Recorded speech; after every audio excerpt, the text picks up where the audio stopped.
Good morning everyone. चलिए, कैसे students सभी लोग? चलो जल्दी से बुक ओपन करो। आप लोग एकदम बैठे रहते हो। चलो जल्दी से बुक ओपन करो और लॉन्ग न्यूमेरिकल 1 में आते हैं हम लोग। देखिए, तो जो लोग ऑनलाइन पढ़ रहे हैं वो लोग स्क्रीन पे देखिएगा, क्वेश्चन आपको वहां विजिबल है, और बाकी लोग अपना स्टडी मटेरियल ओपन कीजिए। देखिए क्वेश्चन 1 में क्या बोल रहा है। बहुत छोटा सा क्वेश्चन है और हमको इसमें सिर्फ आरपीएफ कैलकुलेट करना है और कुछ नहीं। देखिए क्या बोलता है। Mister x is employed in a company, okay, at a monthly salary 15,000 per month. He is a member of recognized provident fund to which he and his employer contribute 15%. इनके employer कितना contribution कर रहे हैं बच्चों? 15%. कहता है during the year he was given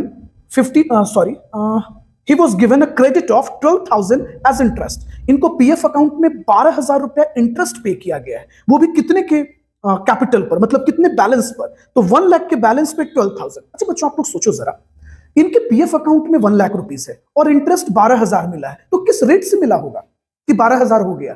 12%। Simple सी बात है। ऑनलाइन वाले बच्चे ध्यान से सुनिए, अगर इस पर्सन के अकाउंट में 1 लाख रुपीस डिपॉजिट है आरपीएफ अकाउंट में और 12,000 इंटरेस्ट मिला हो, तो किस रेट से मिला होगा? लॉजिकल सी बात है, 12%। तो हम क्या करते हैं कि ये कैलकुलेशन से पहले आपको एक बार इंटायर रूल रिकॉल कर देते हैं। शायद आपको याद हो तो वेल गुड, जिस बच्चे को नहीं याद है उनको याद आ जाएगा। देखिए मैंने आपको क्या बताया था बच्चों।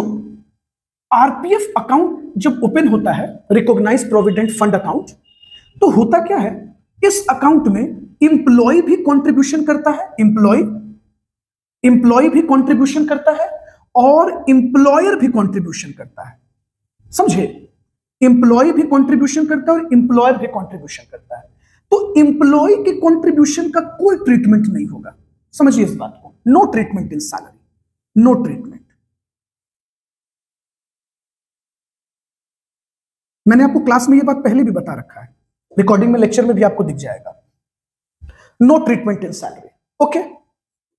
तो सर यानी इंप्लॉय के कंट्रीब्यूशन पे हमें कोई डिस्कशन नहीं करना है, एम्प्लॉयर के कंट्रीब्यूशन पे आओ। लॉ कहता है बुआ, इनकम टैक्स रूल कहता है कि देखिए 12% तक, समझे, अप टू 12% एग्जेम्प्ट है। कितना तक एग्जेम्प्ट कर दिया गया है? 12%। और इस अकाउंट पर जो इंटरेस्ट मिलेगा वो 9.5% तक माफ है। मैंने आपको बताया था ना क्लास में, याद करो कि आरपीएफ कंट्रीब्यूशन पर 12% तक एग्जेम्प्ट है, माफ कर दिया गया है, और जो इंटरेस्ट मिला है वो 9.5% तक एग्जेम्प्ट है। ओके चलो, तो ये आपको रिकॉल करा दिए। अब कैलकुलेशन सिखाते हैं। देखिए तो क्वेश्चन में क्या क्या रहा है।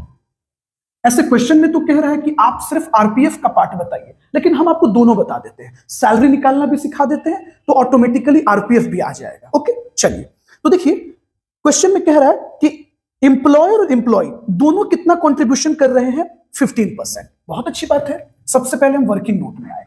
ओके, तो हमको क्या निकालना है? हमको निकालना है टैक्सेबल पोर्शन ऑफ आरपीएफ। तो हम सबसे पहले हेडिंग बनाएंगे कंप्यूटेशन। चलिए, कंप्यूटेशन ऑफ टैक्सेबल, आप लोग भी लिखते जाइएगा साथ साथ, टैक्सेबल आरपीएफ। Very good. तो देखिए इंप्लॉयर का कंट्रीब्यूशन कितना है। चलिए,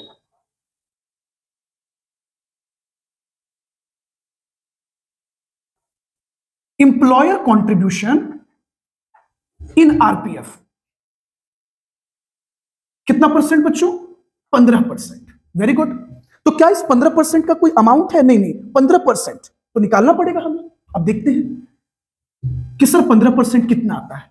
अब सुनिएगा, पता है बच्चे, आरपीएफ में सैलरी का अपना एक मतलब होता है। ये जो एम्प्लॉयर कंट्रीब्यूशन किए है ना 15%, किसका कर सकते हैं? तो रूल के अकॉर्डिंगली सिर्फ 3 चीजें अलाउड है, बेसिक सैलरी, डियरनेस पे और कमीशन ऑन टर्नओवर। ध्यान से समझिएगा, बेसिक सैलरी, डियरनेस पे और कमीशन ऑन टर्नओवर। तो इनको सैलरी कितनी मिली है बच्चों? महीने का 15,000, तो 1 साल का हो जाता है 1,80,000 रुपए। सर इस क्वेश्चन में डियरनेस पे का कोई मुद्दा है? नहीं बच्चों, मुझे तो नहीं दिख रहा, आप देख लो। डियरनेस पे नील, कमीशन ऑन टर्नओवर नील, तो टोटल सैलरी कितनी हो गई? 1,80,000। तो पता है बच्चों, इंप्लॉयर जो 15% कंट्रीब्यूशन किया है ना, वो इसी सैलरी का कंट्रीब्यूशन किया है, क्योंकि ये रूल है कि जब भी कंट्रीब्यूशन होगा तो इसी 3 चीज का, तो जो है उसका होगा, जो नहीं है उसका नहीं होगा। तो 1,80,000 का हम ले लेते हैं 15%। Very good. कितना आ गया भाई?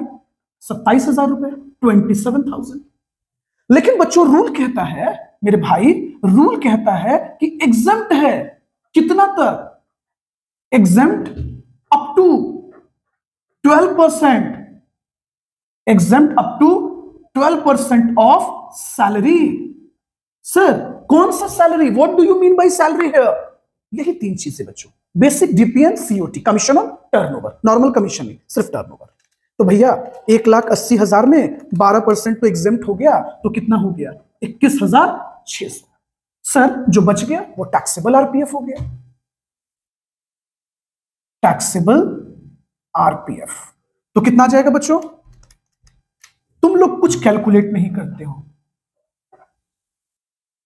अमित कैलकुलेट करो, बस आगे बेंच पे बैठते हो, सिर्फ देखते हो, कुछ कैलकुलेट नहीं करते हो। चलो अब आते हैं बच्चों इंटरेस्ट पर। तो भाई साहब को, मतलब मिस्टर एक्स को इंटरेस्ट कितना मिला बच्चों? कितना परसेंट? 9.5%? नहीं बच्चों, 12%। आ जाओ, वर्किंग नोट 2, वर्किंग नोट 1 हो गया, ये 2 हो गया। अब हम निकालते हैं टैक्सेबल पोर्शन ऑफ इंटरेस्ट, ठीक है? चलिए, computation of taxable interest on RPF. अब बच्चों समझने वाली बात है कि मिस्टर एक्स को टोटल इंटरेस्ट मिला कितना? Interest credited to RPF account, RPF के खाते पर कितना इंटरेस्ट मिला? बच्चों क्वेश्चन में साफ कह रहा है 12,000, आप देख लीजिए ना, साफ लिख रहा है 12,000, 1 लाख पे 12,000। रूल ये कहता है कि इंटरेस्ट कितना तक एग्जेम्प्ट होगा? 9.5%। हम लोगों ने जस्ट पहले भी डिस्कशन कर रखा है क्लास में। Less exempt up to 9.5%। अब आप ही बताओ बच्चों, इनके आरपीएफ खाते में टोटल बैलेंस कितना बचा हुआ है? 1 लाख रुपए। तो 1 लाख रुपए पे अगर इनको 9.5% मिलता है तो कितना अमाउंट होता है? 9,500, यानी 9,500 एग्जेम्प्ट हो जाएगा। तो बचा कितना हमारे पास एक्स्ट्रा? 2,500, यानी ये टैक्सेबल इंटरेस्ट हो गया। चलिए, टैक्सेबल इंटरेस्ट 2,500। देखिए क्वेश्चन में तो कायदे से सिर्फ यही 2 चीज पूछ रहा है, लेकिन हम पूरा क्वेश्चन सॉल्व कर देते हैं। तो सबसे पहले इनकी बेसिक सैलरी कितनी है? देखिएगा बच्चों, बेसिक सैलरी, तो भाई साहब की बेसिक सैलरी 15,000 पर मंथ है, तो 12 महीने का कितना हो गया? 12 महीने का हो जाएगा 1,80,000। आप लिख दो 1,80,000। अब आइए टैक्सेबल आरपीएफ। चलिए, टैक्सेबल आरपीएफ, लगता है बाहर कोई ढोल बजा रहा है, तो आपको भी आवाज जा रही होगी, इसलिए आप क्लास में कंसंट्रेट कीजिए। उसके बाद देखिए, इंटरेस्ट इन एक्सेस ऑफ, मतलब 9.5% से ज्यादा इंटरेस्ट कितना है? इंटरेस्ट इन एक्सेस ऑफ 9.5%, कितना ज्यादा मिला? 2,500। हम चाहते तो ये भी लिख सकते थे, RPF contribution in excess of 12.5%। लाइए आपको ये भी सिखा देते हैं, RPF contribution in excess of 12%। चलिए बच्चों, इसको टोटल करते हैं, ये आ जाएगा हमारे पास ग्रॉस सैलरी, है ना? चलो बाहर ध्यान नहीं दो बच्चों, क्लास में ध्यान दो, वो अपना काम कर रहे हैं, तुम अपना काम करो। चलिए, ये टोटल हो जाएगा 1,87,900। लेस कर दो आप स्टैंडर्ड डिडक्शन 50,000 रुपीज, ये बच जाएगा आपके पास टैक्सेबल सैलरी कितना? 1,37,900। चलिए नोट डाउन कर लीजिए, ऑनलाइन वाले बच्चे लिखिए और क्लास वाले बच्चे तो खैर लिख ही रहे हैं। चलिए, बहुत बहुत थैंक यू।